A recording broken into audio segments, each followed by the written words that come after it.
Having a 2025 checklist will absolutely make the difference to your finances. This can be the difference between an okay year and a great year. So today we're talking about one of the most important topics as we head into 2025, getting your finances in order. Whether you're just starting out or you've been working towards your financial goals for years, this guide will help you organize, assess, and improve your financial situation. Let's get started. As we roll into 2025, I've been thinking about how to make this year a success for my clients. Not only my clients, but my household as well. Perhaps it was a New Year's resolution of yours to get your financial house in order, or to simply start the process of reviewing your finances and planning for a more successful year. My household is going through this right now. After gathering this information and having it in place, the benefits will be noticeable. Hopefully, a weight will be lifted from your shoulders once you know where everything stands. Everyone loves a good analogy. Think of this process like baking a cake. You need all the ingredients. Sure, you might be able to leave something out or find a replacement. It just won't taste the same. Once the info is in place, updating it every year becomes much easier. In addition, you won't have to do any of the guesswork. It's all there. Perhaps save the passwords to all the necessary logins as well for next year. I always forget mine. However, simply having all the data in one place is just the beginning. What if you need to make changes to a beneficiary? Who handles that? Say the markets are shifting. How are you changing your asset allocation? This process is more than just gathering data. It's about using it to make the best decisions for 2025 and going forward. Side note, hi, I'm Sheldon, a wealth advisor at Scotia Wealth Management. I work with high and ultra high net worth households primarily in Calgary, Alberta, and across Canada. Outside of making YouTube videos or working with my clients, I'm a father of 2 young boys and husband to my amazing wife. I've lived in Calgary for 20 years, interrupted by a short stint in London, Ontario for grad school. So first step to organizing your finances is logging into your MyCRA account. Here's why it's so important. Your CRA account holds vital information about your financial picture, including your RSP and TVSA contribution room. This is key for planning. Even though this data might change after you file your 2024 taxes, pulling this info now gives you a starting point. Take note of your unused RSP and TVSA room so you can plan your contributions accordingly. Next, gather all your assets on a single page. List everything.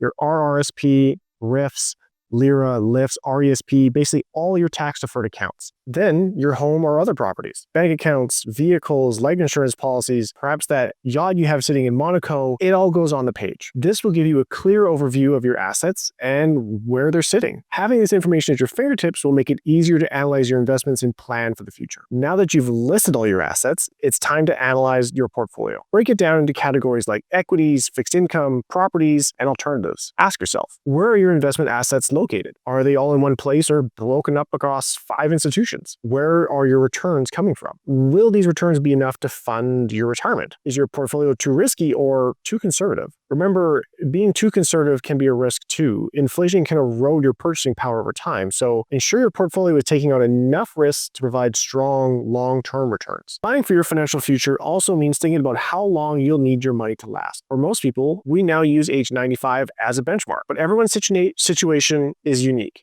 For example, I'm type 1 diabetic, so I've factored my own life expectancy into my plan. Find an age or an estimate based on your family that makes sense for you. The reason we do this is to ensure you don't outlive your assets. If we build a plan and it shows you can draw on your assets well past age 95, you're likely good to go. Next, review your CPP and OAS eligibility. How much are you expected to receive for CPP? What about OAS? When do you plan to take these benefits? Are you going to take CPP early, delay it? What about OAS? Timing is critical. Taking CPP early versus waiting can have a big impact on your overall retirement income and tax situation, so make this decision carefully. Take a detailed look at your current spending as well. How much are you spending per month and per year? Do you plan to increase or decrease this amount in the future? And most importantly, how does this compare to your income? Spending more in retirement may be possible, and it's frequent that I see it. Knowing these numbers is essential to ensuring your retirement plan stays on track. Review your life insurance policies. If you have them, it's time to review them. Do you still have the right amount of coverage since you had them issued? Are they still worth it from a cost perspective? Do you have permanent insurance? While these policies can be useful in certain situations, they're not beneficial to everyone. A quick review can help you decide if these policies align with your current goals. Luckily, we have an insurance team here who can help with a review if you think it would be useful. Check your beneficiaries. This includes retirement accounts. Are you and your spouse set up as each other's beneficiaries? What about successor holder on your TFSA? When was the last time you reviewed the beneficiaries on all of your investment accounts? What about your estate? Who are the beneficiaries in your will? When was the last time you